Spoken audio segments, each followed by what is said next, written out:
تو یہ ان کی پرانی عادت ہے. جس سے نفرت کرتے ہیں اس کو معاف نہیں کرتے، جس سے پیار کرتے ہیں اس کو سر پہ چڑھا لیتے ہیں، اور یہ ساری چیزیں ان کی عادت میں ہیں.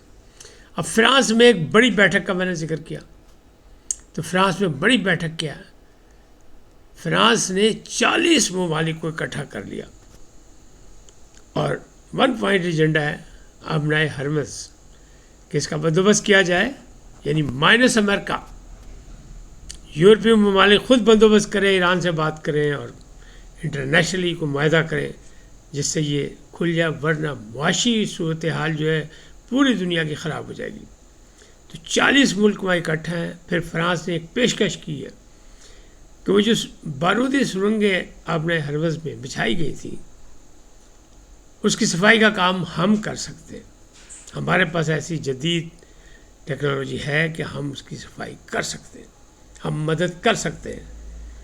تو بھائی کر لو گل مائنس امریکہ. میں نے بہت پہلے کہا تھا کہ سپر پاور نو مور، اب کوئی سپر پاور نہیں. ایران کہتا ہے سپر پاور صرف اللہ کے ذات، مالک دو جہاں، اس کے علاوہ کوئی نہیں. تو اب سپر پاور کوئی نہیں، کیونکہ ایران کہتا ہے ہم تو دفاعی گیم کر رہے ہیں، ہم تو ہارے ہی نہیں، ہم تو فتح یاب ہیں، اس لیے کہ ہم نے اپنا دفاع کیا، ہم نے اپنی تہذیب بچائی، ہم نے اپنا ملک بچایا، ہم نے سلامتی کی لڑائی لڑی، اور ہم نے ایسے ایسے میزائل برسائے کہ دشمن کو لگ پتا گیا. دوسری طرف سے سپر پاور معاہدہ کرنے کے لیے بےتاب، اور دعویٰ اس کا یہ کہ ایران چاہتا ہے کہ فوری طور پر معاہدہ ہو جائے. اب سوال یہ ہے کہ کیا ٹرمپ پاکستان آ رہے ہیں؟ تو اس میں ایک ٹیکنیکل بات ہے. ٹیکنیکل بات یہ ہے کہ جو پچھلے مذاکرات ہوئے 12-13 اپریل والے، 11-12-13 اپریل والے، اس میں ایرانیوں نے کہا تھا کہ ہم عالمی امن، دنیا کے امن کے لیے، خوشحالی اور ترقی کے لیے، جنگ بندی کے لیے، جنگ کے خاتمے کے لیے، لڑائی کا ہمیشہ کے لیے خاتمہ کرنے کے لیے ہم بیٹھ رہے ہیں ایک بااعتماد دوست پاکستان کے کہنے پر. لہٰذا ہماری کسی قسم کی کوئی تصویر جو ہے میڈیا پہ جاری نہ کی جائے کہ ہم قاتلوں کے ساتھ بیٹھے ہیں. امریکہ قاتل ہے، اس نے ہمارے رہبر کو قتل کیا. وہی شکب بھی یہاں ہے کہ اگر ٹرمپ آئیں گے تو میڈیا آئے گا، دنیا کا میڈیا آئے گا. ٹرمپ آئیں گے تو ان کا مطالبہ ہوگا کہ ایران کے صدر بھی آئیں. فیلڈ مارشل نے اپنی سفارتکاری کی اور ایرانی صدر سے ملاقات کر کے ان کی بھی رائے لی. تو ہو سکتا ہے اگر صدارتی لیول پہ ہوا، ورنہ چانسز یہی ہے کہ ہو سکتا ہے کہ ایرانی صدر آنے سے انکار کر دیں. وہ اس لیے کہ وہی بات پھر مسافہ بھی ہوگا، پپیاں بھی ہوں گیا، جپیاں بھی ہوں گیا، پھر گروپ فوٹو بھی ہوگا. تو وہ نہیں چاہتے. وہ کہتے ہیں ہم عالمی امن کے لیے سب کچھ کر رہے ہیں، ایک بااعتماد دوست کی وجہ سے کر رہے ہیں، ورنہ ہمارا کوئی مسئلہ نہیں ہے. ہمارا ہر فوجی، ہمارا ہر فرد لڑنے مرنے اور شہادت کے لیے تیار ہے. اگر ہمارا رہبر معظم شہید ہو سکتا ہے تو ہم لوگ کیا ہیں. تو اس حوالے سے چانسز یہی ہے کہ ٹرمپ نہ آئے. اور لیکن ٹرمپ چونکہ اپنے فیصلے خود کرتے ہیں، پاجی ان کون روک سکتا ہے؟ امریکہ کا صدر. تو اگر وہ نہ رکے، وہ آ بھی گئے، تو ایرانی صدر کی غیر موجودگی میں دستخط پھر جی ڈی وینس کریں گے، ٹرمپ صاحب نہیں کریں گے. کوشش ہوگی پاکستان کی کہ اگر ٹرمپ آتے ہیں تو وہ بھی آ جائے. اب یہ جو میں نے کہا کہ فیصلہ کن لمحات، تو فیصلہ کن لمحات کون سے؟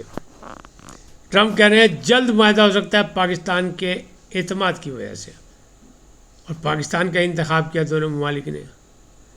تو کب ہو سکتا ہے؟ تو جناب میں نے کل بھی آپ کو بتایا تھا کہ انتظامات شروع، تیاری شروع، بلکہ معاہدے کی ڈرافٹنگ بھی شروع ہو گئی. کیونکہ یہ معاہدہ اتنا آسان نہیں ہے، اس میں بہت سی چیزیں، 45-46 سالہ پابندیاں ایران پہ. اور یہ پابندیاں صرف امریکہ بہادر نے نہیں لگائی، یورپی یونین کی طرف سے بھی لگی ہیں اور یو این او کی طرف سے بھی لگی ہیں. تو ان کے خاتمے کے لیے سینٹ میں بھی جانا پڑے گا، امریکی کانگریس میں بھی جانا پڑے گا، اور یورپی یونین کو بھی فیصلہ کرنا پڑے گا، اور یو این او میں بھی فیصلہ ہوگا. لہٰذا اس کا طریقہ کار وہ ڈرافٹ بنے گا جس میں طریقہ کار طے کیا جائے گا کہ کیسے ختم ہوگی. پتہ ہی لگا امریکہ ہر جانا دینے کو بھی تیار، لیکن $20 ارب کیسے اچانک دے دے گا؟ نہیں دے گا. اس کے طریقہ کار تو ہوگا. ایران کا مطالبہ ہے کہ ہر جانا دیا جائے. ایران کو جو تباہ کیا گیا اس کی ترقی اور اس کی دوبارہ تزئین و آرائش کے لیے سارا دیا جائے، ہر جانا ادا کیا جائے. ہوگا، سب کچھ ہوگا، لیکن اس کا کوئی نہ کوئی طریقہ ہوگا. اب فیصلہ کن لمحات کون سے ہیں؟ پاکستان نے انتظامات کر لیے. پاکستان کی فورسز بلکہ 8,000 سے زیادہ پولیس اہلکار جو ہیں وہ دائیں بائیں سے بھی بلا کے اسلام آباد اور راولپنڈی میں موجود ہیں. داخلی اور خارجی راستے پر بھی انتظامات کر لیے گئے، بلکہ حساس علاقوں پر جہاں نشاندہی ہوئی خفیہ اداروں کی طرف سے وہاں باقاعدہ گھر گھر تلاشی بھی ہوئی، دکانوں کی تلاشی بھی لی گئی، آنے جانے والے مہمانوں کا بھی خیال رکھا گیا. لیکن جیسے ہی اعلیٰ سطح پر فیصلہ ہو جائے گا ڈیٹ کا، تو پھر اسلام آباد کو سیل کر دیا جائے گا، کیونکہ بہت بڑا اجتماع جو میں نے کہا تھا عالمی امن میلہ لگنے والا ہے. یہ کب ہوگا، کیسے ہوگا، یہ لمحات کون سے ہوں گے؟ چونکہ ٹرمپ بار بار کہہ رہے ہیں کہ جنگ بندی میں توسیع کی ضرورت نہیں ہوگی. اس کا مطلب یہ ہے کہ وہ چاہتے ہیں کہ 21 اپریل سے پہلے یہ کام ہو جائے. تو جناب قرعہ نکلتا ہے اتوار، پیر، منگل، بدھ، اس دوران ہی یہ کام ہو سکتا ہے. یعنی 4 دن انتہائی اہم آنے والے. اس میں یہ فیصلہ ہوگا، بلکہ یہ مجمع لگے گا، اور یہ تاریخی فیصلہ پاکستان کی سرزمین پر ہوگا کہ دنیا کا امن قائم کرا کس نے؟ پاکستان کے فیلڈ مارشل، پاکستان کے وزیر اعظم اور پاکستان کی امن پسند حکمت عملی نے. انشاءاللہ اللہ کامیاب کرے گا. یہ دن بھی آئے گا، لیکن فائنل نہیں ہے. انتظامات مکمل ہیں، فورسز موجود ہیں راولپنڈی میں بھی، اسلام آباد میں بھی، اور جو ہی فیصلہ ہوگا پھر خارجی اور داخلی راستے بند کر دیے جائیں گے، مزید سختی کر دی جائے گی، بلکہ اسلام آباد کو سیل کر دیا جائے گا. اب اس میں کون کون آئے گا؟ وہی بات جیسے کل میں نے آپ کو بتایا تھا کہ پاکستان کی قیادت، عسکری اور سیاسی قیادت کا فیصلہ یہی ہے کہ اس میں سارے دوست ممالک شامل ہوں، دنیا کے بڑے لوگ شامل ہوں، فرانس بھی آئے، برطانیہ بھی آئے، تاکہ پتہ لگے کہ مل کے ایک معاہدہ ہوا اور آئندہ سب نے اس کی پاسداری کرنی ہے. مصر کے صدر کی بات بھی ہو رہی ہے، پرنس محمد بن سلمان کی بات بھی ہو رہی ہے. لیکن یہ سب کچھ جب ہی ہوگا جب کنفرمیشن ہوگی ٹرمپ کی اور ایرانی صدر کی، ورنہ نہیں. ورنہ پھر اسی طرح وفود کا تبادلہ ہوگا، پھر ایک ڈرافٹ بنے گا، پھر اس کا اعلان ہو جائے گا، اور صدر بلکہ ہمارے جو وزیر اعظم ہیں وہ اعلان کریں گے. یعنی شہباز شریف جیسے پہلے ٹویٹ کی تھی جنگ بندی کی، اسی طرح ٹویٹ کر دیں گے، اعلان ہو جائے گا. اب بات کرتے ہیں مقامی، یعنی بشرا بی بی. پی ٹی آئی بہت پریشان ہے. ایک تو اختلافات ان کے بڑھتے ہی جا رہے ہیں، گروپنگ کم نہیں ہو رہی، تو اس پہ بات زیادہ نہیں کریں کہ انٹرنیشنل ماحول بہت گرم ہے، تو اس پہ زیادہ بات ہے کیونکہ سب کی زندگی اور مستقبل کا معاملہ ہے. تو لوکل سیاست جو ہے وہ کم ڈسکس ہوتی. لیکن بشرا بی بی کی دائیں آنکھ بھی مطلب پریشان کن صورتحال تھی. تو پتہ یہ لگا ہے، اسلام آباد کے ذرائع یہ کہتے ہیں کہ ان کو بھی ان کی رضامندی سے دستخط کرا کے ایک نجی اسپتال میں شفٹ کیا گیا، پھر ان کی آنکھ کا ٹریٹمنٹ کیا گیا، پھر ان کو واپس اڈیالہ جیل خیر و عافیت سے پہنچا دیا گیا. گزشتہ روز سینیٹر مشال یوسف زئی نے بڑے سخت الفاظ میں ایک ٹویٹ کی تھی کہ بشرا بی بی کی آنکھ جو ہے وہ خطرے میں ہے، بینائی جاتی لگ رہی ہے، ان کو علاج نہیں دیا جا رہا، ان کا فوری طور پہ علاج کیا جائے اور ان کے معالج کس سے کرایا جائے اور باقاعدہ رسائی دی جا سکے. تو اس پر بشرا بی بی کی بہن مریم وٹو نے ان کو دھمکی دی تھی کہ تمہارا کیا کام، یہ ہمارے خاندان کا معاملہ ہے، تم آئندہ اس پہ مت بولنا، تمہاری کیا حیثیت ہے.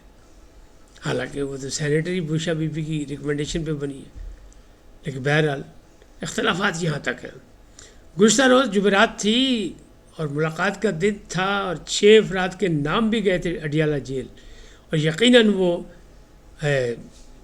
جو ایک طے شدہ ماحول ہے اس کے مطابق سلمان اکرم راجہ نے ہی نام دیے ہوں گے اپنے نام کے ساتھ بیرسٹر گور خان، لطیف کھوسا، اپنا حامد خان، انتظار پنچوتا، اور یہ سارے نام تھے. لیکن دلچسپ بات یہ ہے کہ کوئی بھی اڈیالہ جیل ملنے ہی نہیں گیا، نہ ہی کوئی بہنوں نے وہ جو اڈیالہ ایک تحریک تھی، دھرنا تحریک، وہ ہوئی نہ وہ گئی. کون کتنا سنجیدہ اس سے خود آپ اندازہ لگائیں. لیکن فی الحال تو سنجیدہ ماحول ہے امریکہ ایران جنگ کا اور اس کے معاہدے کا، اور انشاءاللہ اس پہ سنجیدہ کوششیں برابر ہونے والی ہیں، اور اس کا صحرا مملکت خود آزاد پاکستان کے سر ہوگا، اس کے فیلڈ مارشل کے، اس کے وزیر اعظم کے. اور ٹرمپ بار بار کہہ رہے ہیں کہ شکریہ ایران، شکریہ پاکستان. اس وقت اتنے پھر ملیں گے نئے موضوع کے ساتھ. جاتے جاتے آپ سے درخواست ہے ان کو سبسکرائب کریں، لائک کریں، گھنٹی کا بٹن دبانا بھولیں، اور اپنی قیمتی رائے کا اظہار اپنی شخصیت کے مطابق کریں. سدا سلامت رہیں. لیکن پہلے پاکستان زندہ باد، پاک افواج پائندہ باد، سدا سلامت رہیں. اللہ نگہبان.